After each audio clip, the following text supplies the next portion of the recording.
बिना जनता बा बिना जंतुणी न करिकी बनातु गाँ परिका परफेक्ट पोड़पिठा ସେଇଟା ବି ମାତ୍ର 45 ମିନିଟ୍ରେ।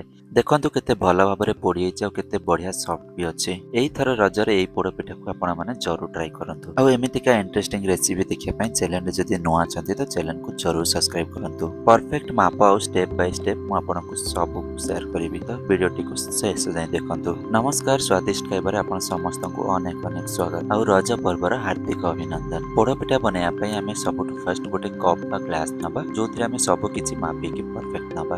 2 ଗ୍ଲାସ୍ ଅରୁଆ ଚାଉଳକୁ ଭଲରେ ଧୋଇକି ପାଣିରେ ବତୁରେଇକି 4 ଘଣ୍ଟା ଆଗରୁ ରଖିଦେଇଥିଲି। ଆପଣ ଚାହିଁଲେ ବାସୁମତୀ ଚାଉଳ ବି ନେଇପାରିବେ, କିନ୍ତୁ ମନେ ରଖନ୍ତୁ ପୁରୁଣା ଚାଉଳ ଜମା ନିଅନ୍ତୁ ନାହିଁ। ଚାଉଳକୁ ଗୋଟେ ଜାଲିକୁ ଛାଣିଦେବା, ଯାହାଦ୍ୱାରା ଆମର ଚାଉଳରେ ଯାହା ବି ଏକ୍ସେସ୍ ପାଣି ଥିବ ବାହାରିଯିବ। ତାପରେ ଗୋଟେ ମିକ୍ସ ଜାରରେ ନେଇଯିବା ଆମେ ଚାଉଳକୁ। ମନେ ରଖନ୍ତୁ ପାଣି ଆମର ଯାହା ବି ଏକ୍ସେସ୍ ଥିବ କାଢ଼ିକି ନେବେ। ତାପରେ ଏଥିରେ ଆମେ ଗୋଟେ ମୁଠା ନଡ଼ିଆ ଢାଳିବା। ନଡ଼ିଆ ଯେମିତି ଆମର ଟିକେ କଅଁଳିଆ ଥିବ, କଅଁଳିଆ ନଡ଼ିଆ ଢାଳିଲେ ପୋଡ଼ପିଠାରେ ଭଲ ଟେଷ୍ଟ ଆସେ। ପିଠାରେ ଭଲ ଫ୍ଲେଭର ଆସିବା ପାଇଁ ଟିକେ ଗୋଲମରିଚ, ଟିକେ ଗୁଜୁରାତି ଆଉ ଖଣ୍ଡେ ଅଦା ଢାଳିବା। ଢାଳି ସାରିଲା ପରେ ଆକୁ ଆମେ ଗୋଟେ ଥର ଏମିତି ଦରଦରା ପେଷ୍ଟ କରିଦେବା ଫାଷ୍ଟ। ତାପରେ ସେଇଥିରେ ଆମେ ଗୋଟେ ଗ୍ଲାସ୍ ପାଣି ଢାଳିବା। ପାଣି ଢାଳିକି ଆକୁ ଆମେ ଏମିତିକା ଫାଇନ୍ ପେଷ୍ଟ ବନେଇଦେବା। ମନେ ରଖନ୍ତୁ ଆପଣ ଅଟାକୁ ପୁରା ଫାଇନ୍ ପେଷ୍ଟ ରଖନ୍ତୁ। ଦେଖନ୍ତୁ ମୋ ଅଟା ଏଠି କେତେ ବଢ଼ିଆ ଫାଇନ୍ ପେଷ୍ଟ ହେଇଯାଇଛି। ୟାକୁ ସାଇଡ଼ରେ ରଖିକି ଆମେ ଗୋଟେ ପ୍ୟାନରେ ଯେତିକି ଚାଉଳ ନେଇଥିଲି ସେତିକି ଗୁଡ଼ ନେଇଯିବା। ଚାଉଳ ମୁଁ 2 ଗ୍ଲାସ୍ ନେଇଥିଲି, ଯୋଉଟା ୱେଟ୍ ହିସାବରେ ପାଖାପାଖି 500 ଗ୍ରାମ ହବ। ଆଉ 500 ଗ୍ରାମ ମୁଁ ଗୁଡ଼ ବି ନେଇଯାଇଛି। 2 ଗ୍ଲାସ୍ ଗୁଡ଼ରେ ମୁଁ ଏଠି ଗୋଟେ ଗ୍ଲାସ୍ ପାଣି ଦେଇଛି ଆଉ 2ଟା ତେଜପତ୍ର ଦେଇଛି। ମନେ ରଖନ୍ତୁ 2 ଗ୍ଲାସ୍ ଚାଉଳରେ 2 ଗ୍ଲାସ୍ ଗୁଡ଼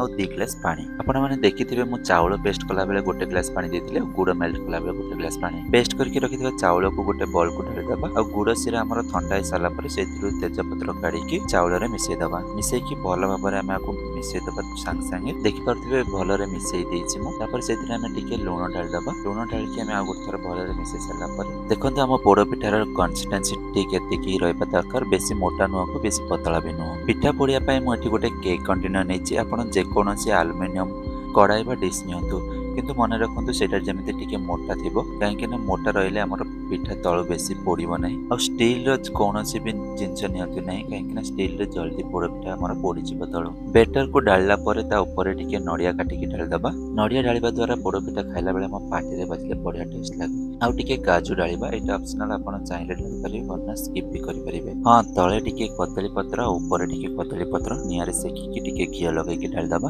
ଆଉ ହଁ, ଆମର ଏଠି ଚୁଲି ନାହିଁ ବୋଲି ମୁଁ ତନ୍ଦୁରୀରେ ପୋଡ଼ୁଛି। ଆପଣ ଚାହିଁଲେ ଗ୍ୟାସରେ ବି ପୋଡ଼ି ପାରିବେ। ମୁଁ ତନ୍ଦୁରୀ ଭିତରେ ରଖିକି ତା ଉପରେ ଟିକେ ନିଆଁ ଢାଳି ଦେଇଥିଲି। ଆଉ କେତେ ମିନିଟରେ ପୋଡ଼ିବ ଏଇଟା ତ ଆପଣଙ୍କ ବେଟର କେତିକି ଅଛି ସେଇ ହିସାବରେ ଆପଣ ପୋଡ଼ିବେ। ଆଉ ଦେଖନ୍ତୁ ଏବେ ପୁରା ପରଫେକ୍ଟ ପୋଡ଼ିକି ରେଡ଼ି ହେଇସାରିଲାଣି। ଆପଣ ପିଠା କେମିତି ଚେକ୍ କରିବେ, ସେଥିପାଇଁ ଗୋଟେ ଟୁଥପିକ୍ ଢାଳିକି ଭିତରେ ଚେକ୍ କରିପାରିବେ ଆପଣଙ୍କ ପିଠା ହେଇଛି କି ନାହିଁ। ତେବେ ଆମର ପିଠା ରେଡ଼ି ହେଇଗଲାଣି, ତ ମୁଁ କାଢ଼ିକି ଆପଣଙ୍କୁ ଦେଖାଉଛି। ଦେଖନ୍ତୁ କେତେ ଭଲ ଭାବରେ ପୋଡ଼ି ହେଇଛି। କଦଳୀ ପତ୍ରକୁ ଆମେ ଏବେ କାଢ଼ିଦେବା। ଦେଖନ୍ତୁ ପୁରା ପରଫେକ୍ଟ ପୋଡ଼ି ହେଇଛି, ପୁରା ଛେନା ପୋଡ଼ ପରିକା ଦେଖାଯାଉଛି। ଚାଲନ୍ତୁ କେମିତି ହେଇଛି କାଟିକି ଦେଖିବା। ତ ଦେଖନ୍ତୁ କେତେ ବଢ଼ିଆ ସଫ୍ଟ ଅଛି। ଏଇଥର ରଜରେ ଏଇ ରେସିପିଟିକୁ ଆପଣ ଜରୁର ଟ୍ରାଏ କରନ୍ତୁ। ଆଉ କେମିତି ଲାଗିଲା ମୋତେ କମେଣ୍ଟରେ ନିଶ୍ଚୟ ଜଣାନ୍ତୁ। ଆଉ ଯଦି ରେସିପିଟି ଭଲ ଲାଗିଛି ତାହେଲେ ଲାଇକ୍, କମେଣ୍ଟ ଆଉ ଚ୍ୟାନେଲକୁ ଜରୁର ସବସ୍କ୍ରାଇବ କରନ୍ତୁ। ରହୁଛି, ବାଏ ବାଏ। ଦେଖା ହେବା ପୁଣି ଆଉ ଗୋଟେ ନୂଆ ରେସିପିରେ।